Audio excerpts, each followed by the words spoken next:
Bonjour, je vous propose une vidéo pour clarifier 3 points sur le télétravail. Alors, premier point, le télétravail, c'est un défi, et c'est un défi de taille. C'est un défi pour tout le monde, aussi bien pour les enseignants que pour les élèves. Mais pour vous, côté élève, le défi, ça va être de vous mettre au travail en autonomie. Et ça, c'est sûr que c'est pas évident.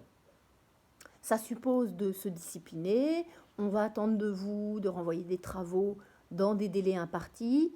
Donc, il va falloir que vous trouviez un mode de fonctionnement en autonomie qui marche pour vous, qui soit efficace. Évidemment, comme on a tous des profils d'apprentissage et de personnalité différents, il va falloir être assez créatif et savoir un petit peu ce qui fonctionne pour vous et ce qui ne fonctionne pas pour que vous ayez des résultats. L'important, en fait, c'est l'efficacité, hein. Il n'y a pas vraiment de règles dogmatiques de comment travailler bien. Tant que ça marche pour vous, ben, c'est un petit peu ça l'important. Et évidemment, quand on est confronté à un défi de taille et qu'on y arrive, ben, c'est une vraie victoire. Donc, quand vous arriverez à trouver ce qui marche pour vous en télétravail, vous pourrez véritablement être fier de vous. Donc ça, c'était mon premier point. Deuxième point, je pense qu'à l'heure actuelle, vous êtes dans un véritable tournant historique. Pourquoi? Je m'explique. Tous les profs de France sont en télétravail et tous les élèves de France également pour plusieurs semaines. Et pas qu'en France. Il y a de fortes chances pour que euh, nous soyons dans une véritable révolution de l'éducation numérique, puisque de nouveaux outils vont émerger, de nouvelles pratiques, de nouveaux questionnements. Et quelque part, ça sera un petit peu comme, on va dire, un brainstorming mondial, hein, à un moment donné. Il y aura un avant et un après. Donc c'est génial, ça veut dire que vous êtes dans un tournant historique. Maintenant, comme dans tous les tournants historiques, ben, il va y avoir ceux qui sont à fond dedans, et puis ceux qui vont un peu rester sur le carreau ou qui vont mettre plus de temps. Donc, votre objectif personnel, c'est d'être dedans et le plus rapidement possible. Et bien sûr, moi, mon objectif, c'est que vous soyez tous dedans le plus possible. Par ailleurs, vous avez un rôle à jouer, hein. Vous n'êtes pas ici passivement à consommer du cours en télétravail.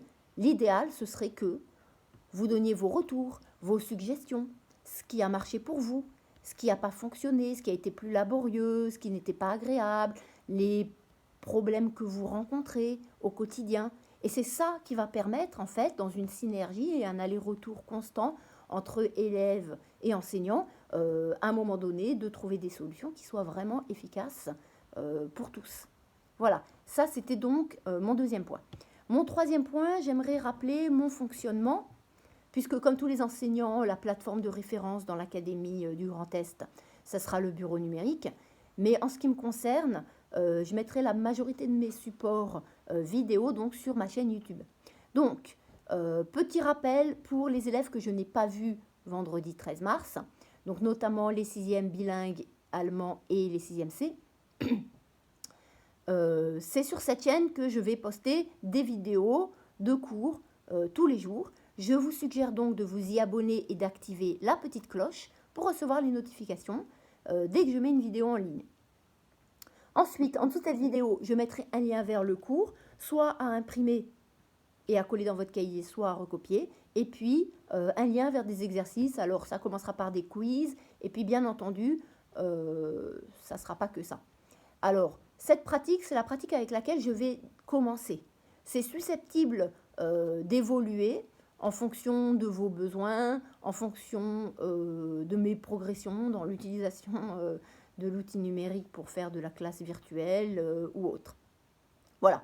Donc, pour récapituler, d'abord, restez motivé, parce que ce qui vous attend, c'est un défi, mais si vous y arrivez, c'est une victoire.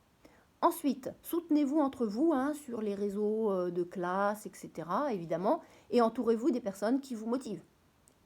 Soyez créatif dans votre apprentissage, votre façon de vous organiser, soyez à l'écoute, faites ce qui marche pour vous. Ensuite, donnez votre tour, soyez actif, hein, dites ce qui va, ce qui ne va pas, ce dont vous avez besoin pour qu'on puisse s'adapter. Et puis, dernier point, inutile de paniquer ou de stresser, hein. Au début, quand on sort de sa zone de confort, c'est jamais facile pour tout le monde. mais vous allez y arriver. Au collège, vous avez toutes les capacités pour réussir à travailler en autonomie, en télétravail, pendant un temps déterminé. Voilà. En tout cas, nous, on est là pour vous y aider. Voilà, merci d'avoir regardé. À bientôt.